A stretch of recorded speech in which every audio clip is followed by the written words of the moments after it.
আমাদের মসজিদটা সম্পূর্ণই নদীর ঝুঁকিপূর্ণ অবস্থায় আছে। আমাদের নিয়মিত মুসল্লি হচ্ছে মিনিমাম হচ্ছে 50-100 জন লোক নামাজ পড়ে, আর জুমার নামাজে 400-500 লোক নামাজ পড়ে। আমাদের একটাই প্রধানমন্ত্রী শেখ হাসিনার কাছে আমাদের প্রাণের দাবি যে নদী ভাঙ্গার আগে যাতে আমাদের এই মসজিদটা যাতে নদীতে ভাঙ্গে না যায়, এই জন্য আমরা যে রক্ষা করার জন্য আমাদের এখানে ইমার্জেন্সি ভাবে যেহেতু যেহেতু জিও ব্যাগ ফেলে যাতে আমাদের এই মসজিদটা রক্ষা থাকে। আমাদের এই 4 নম্বর ফেরিঘাট জামে মসজিদ সিদ্দিক কাজীর পাড়া, আমরা দীর্ঘদিন এই নদী ভাঙ্গার জন্য এই মসজিদটা বলছে, আমাদের এই মসজিদটা একতলা বিল্ডিং ছিল। এই একতলা বিল্ডিং এর মনে করেন যে 12 হানি ভেঙে গেছে নদীতে। বিআরডব্লিউটি এডিসি এরা বলে যে ফেলবো 2-4 হ্যান্ড বস্তা ফেলে, এই নদী যখন ভাঙ্গে 2-4 হ্যান্ড ফেলে, পরবর্তীতে তার ফেলে না। আমাদের মসজিদটা আবার এবারে চলে আসছে বর্ষা মৌসুম, আবার মনে করেন মসজিদটা আমাদের খুব ঝুঁকিপূর্ণভাবে রয়েছে। আমাদের নিয়মিত 400-500 মুসল্লি হয়ে যায় জুম্মার নামাজে, উক্তীয় মুসল্লি হয় প্রায় 50, 150, 100 এরকম উক্তীয় মুসল্লি হয়। আমাদের নদী আর মসজিদ একই জায়গায়, মানে 2-3 হাত ফাঁক। এরকম ভাবে যদি তারা কিছু জরুরি ফেলে, আমাদের মসজিদটা আমরা আল্লাহর রহমতে থেকে যেত। এটা হলো আমাদের সরকারের কাছে দাবি। 400-500 লোক মুসল্লি এখানে প্রতিনিয়ত জামাত হয়, তাই এই মসজিদটা এমন ঝুঁকিপূর্ণতে আছে, সেই ঝুঁকিপূর্ণ জায়গায় আমরা দাঁড়িয়ে আছি। দেখেন যে নদীর মোটামুটি একটা চাপ যদি এখানে পড়ে, তাহলে আমাদের এই মসজিদটা নদীতে বিলীন হয়ে যাবে। তা আমরা সরকারের কাছে একটাই দাবি, একটাই আবেদন, প্রধানমন্ত্রী শেখ হাসিনা বাংলাদেশে অনেক উন্নয়ন কাজ করেছেন, এটা আমরা দেখতে পাচ্ছি। সারা বাংলাদেশে কাজের বিকল্প নাই, অনেক কাজ করেছেন।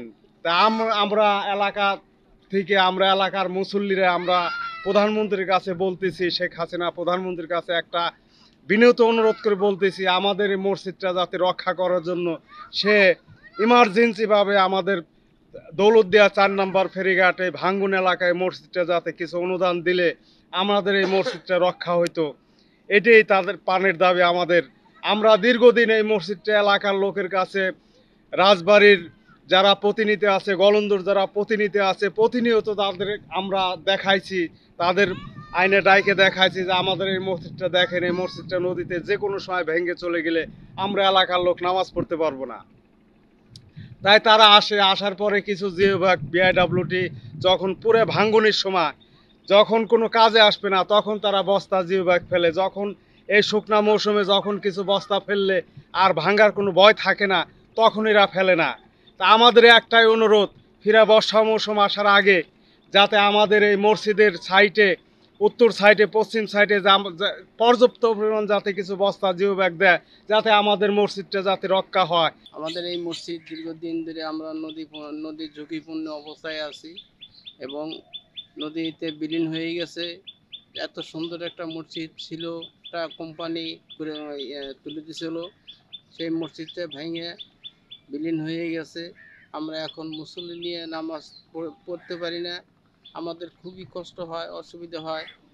এই নদী ভাঙ্গন এলাকার অনেক কাজ হবে, অনেক কথাই আমরা শুনছি, এ পর্যন্ত তার কোনো ফলাফল এ পর্যন্ত পাই নাই, দেখা যায় নাই।